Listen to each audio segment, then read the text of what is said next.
చూస్తున్నాం నాగర్ కర్నూలు జిల్లాలో ఏదైతే మృతదేహం లభ్యమైందో దానికి సంబంధించి ఒకవైపు కీలక పరిణామం చోటు చేసుకుందని చెప్పాలి. ఒకవైపు దీనికి సంబంధించి ఎంతో మంది స్పందిస్తూ ఉన్నారు. ఒకవైపు తండ్రి కొడుకు బీర్లయ్యను అరెస్ట్ కూడా చేయడం జరిగింది. దానికి సంబంధించి మనకు అందరికీ తెలిసిందే. అయితే నిందితుడికి సహకరించినటువంటి బంధువు అంజీని సైతం అదుపులోకి తీసుకున్నట్లు కూడా ప్రకటించారు. ఒకవైపు కల్వకుర్తి డీఎస్పీ సైరెడ్డి వెంకటరెడ్డి తన కూతురికి చేతబడి చేసి ఆత్మహత్య చేసుకునేలా తండ్రి బాలయ్య చేశాడని, అనుమానంతో బీరయ్యను ఒకవైపు ఈ హత్య చేశాడని తెలిపారు. అయితే బాలయ్య మృతదేహాన్ని తల, మొండెం అలాగే ఆక్సల్ బ్లేడుతో వేరు చేసినట్లు విచారణలో తేలిందన్నారు. తలను రంగాపూర్ సమీపంలోని డిఎల్ఐ కాలువలో వేసి మొండాన్ని చింతపల్లి సమీపంలోని దుందుబి వాగులో వేసినట్లు కూడా ఒకవైపు నిందితులు వెల్లడించారన్నారు డీఎస్పీ.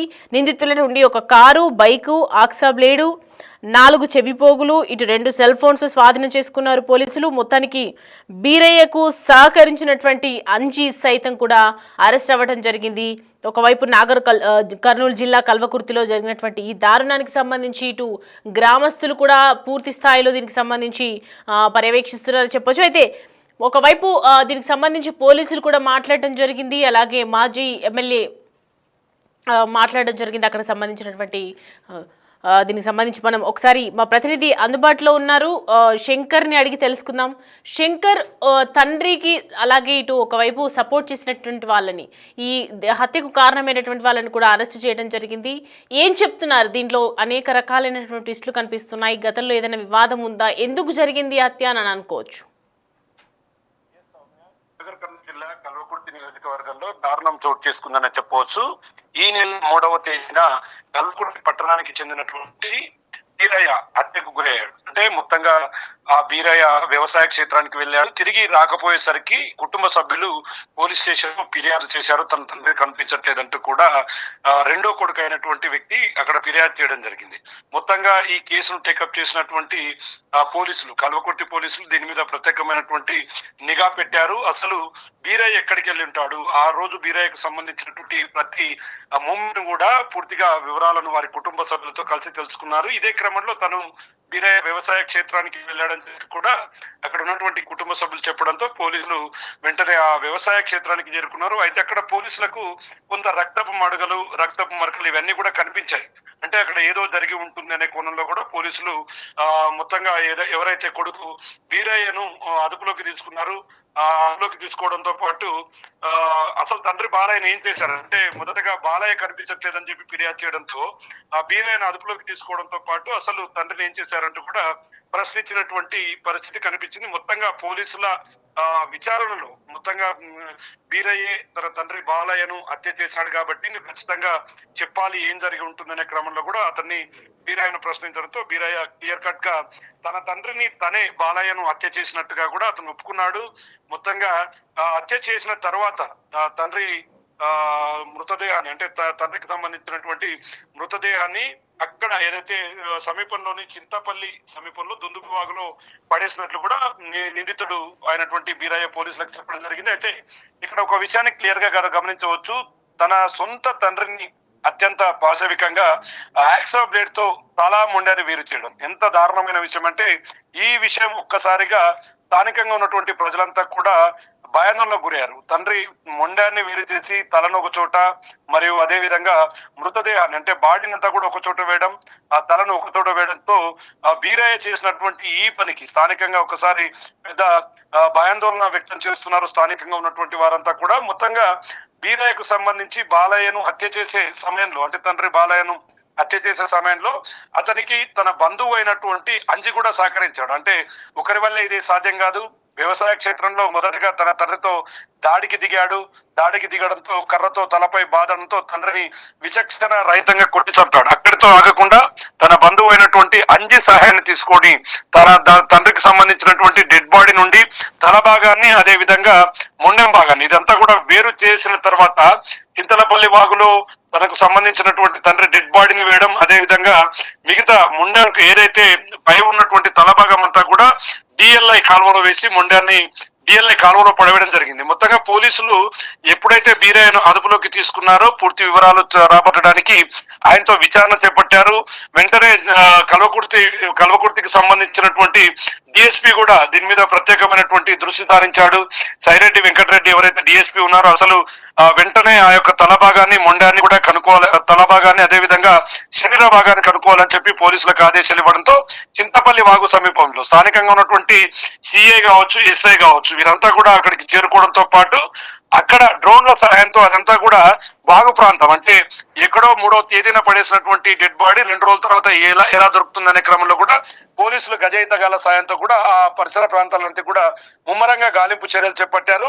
మొత్తంగా అంటే ఇది వెతుకుతున్న క్రమంలో ఓవరాల్ గా ఇక్కడ వాగుకు సమీపంలో మొత్తంగా ఇది దొరకడంతో అంటే డెడ్ బాడీ లభించింది. ఇక డెడ్ బాడీ లభించిన తర్వాత ముండానికి సంబంధించినటువంటి విషయాన్ని కూడా వాళ్ళు ఎక్కడైతే డిఎల్ఐ కాలువలో వేసినట్టు చెప్పడంతో అక్కడికి కూడా వెళ్లి పోలీసులు ముండాన్ని అదే విధంగా డెడ్ బాడీని ఇది కూడా తీసుకోవడంతో పాటు వాటిని ప్రభుత్వ ఆసుపత్రికి తరలించారు. ఇక ముఖ్యంగా దీనిపైనటువంటి స్థానికంగా కావచ్చు, మరి ఒకవైపు ఎవరైతే చనిపోయినటువంటి బాలయ్య ఇతను చేతబడులు చేస్తుండేవాడు.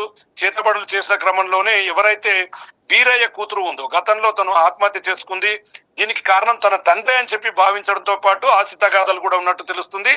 ఏదేమైనప్పటికీ తన కూతురు చనిపోవడం అదంతా కూడా దీనికి తన తండ్రి బాలయ్య కారకుడు అంటూ కూడా పూర్తిగా నమ్మడంతో ఈ ఘటన చోటు చేసుకున్నట్లుగా కూడా తెలుస్తుంది. ఇప్పటికీ డిఎస్పీ పూర్తి స్థాయిలో దీని మీద విచారణ కంప్లీట్ చేసి A1 గా బీరయ్యను అదే విధంగా A2 గా అంజిని చేరుస్తూ కూడా పోలీసులు వారిని అదుపులోకి తీసుకొని రిమాండ్ కూడా తరలించడం జరిగింది. మొత్తంగా ఈ వ్యవహారంతో పట్టణంలో ఒక్కసారిగా ప్రజలంతా కూడా భయాందోళనకు గురవుతున్నారు.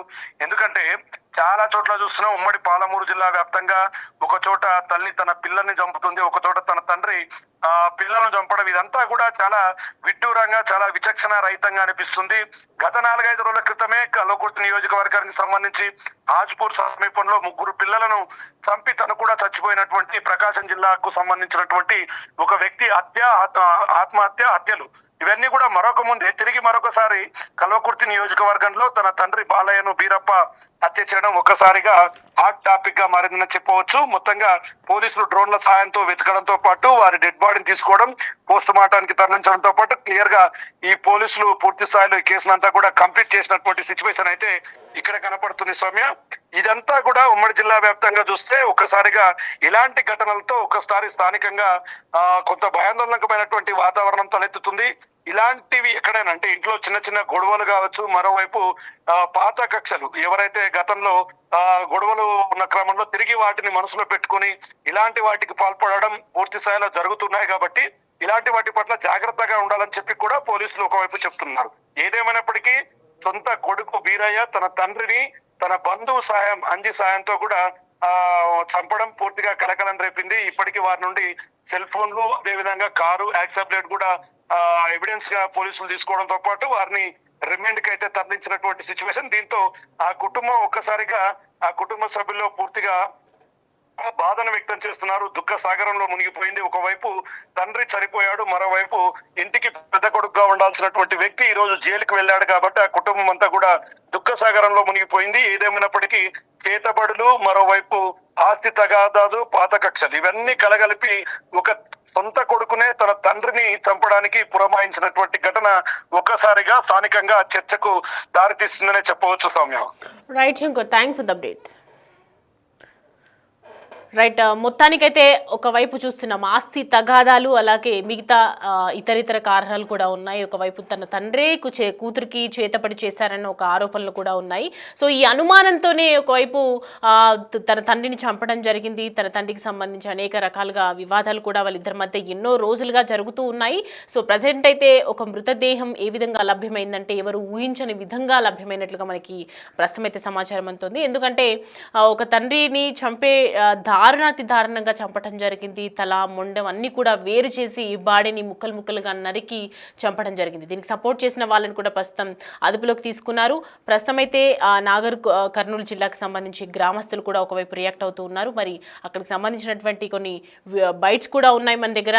అక్కడ పోలీసులు ఏం మాట్లాడుతున్నారు, అలాగే అక్కడ గ్రామస్తులు మాజీ ఎమ్మెల్యేగా పనిచేసినటువంటి వారు ఏం మాట్లాడుతున్నారు, మాజీ స్థానిక ఎమ్మెల్యేలు ఏం మాట్లాడుతున్నారు ఒకసారి మనం చూద్దాం.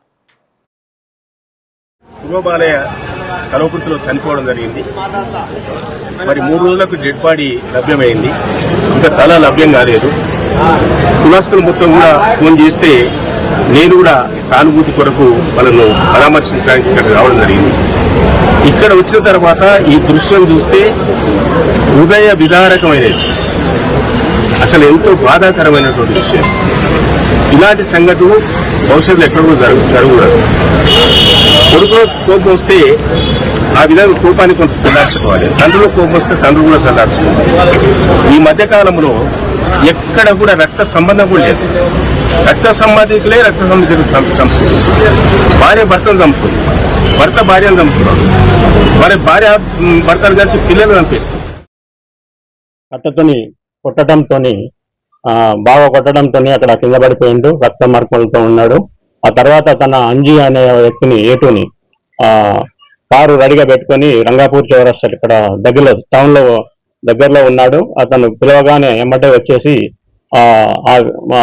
వాళ్ళ తండ్రిని తీసుకొని పోవటం ఎమ్మటే జరిగింది. ఆ తర్వాత ఈయన బైక్ మీద వెళ్ళి ఈ ఒంగూరు మండలము రంగాపూర్ డిఎల్ఐ కాలువ దగ్గర యాక్సా బ్లేడ్తో తలని మొండాన్ని వేరు చేసి ఆ డిఎల్ఐ కాలువలో తలని వేయటం అనేది జరిగింది. ఆ తర్వాత అదే కారులో తీసుకుని వెళ్ళి డిండి చింతపల్లి దగ్గర బ్రిడ్జి పై నుంచి బాడీని తోసి నీళ్లలో వేయటం అనేది జరిగిన తర్వాత ఇద్దరు కలిసి పరారయ్యి వినారు. అతనిలో సిఐ కల్లకుర్తి గారు, ఎస్ఐ మాధవరెడ్డి గారు, సిఐ కల్లకుర్తి మన ఐఓ గారు నాగార్జున గారు ఈ నమ్మదగిన సమాచారంతో వీళ్ళిద్దరిని కారుతో సహా పట్టుకోవడం అనేది జరిగింది.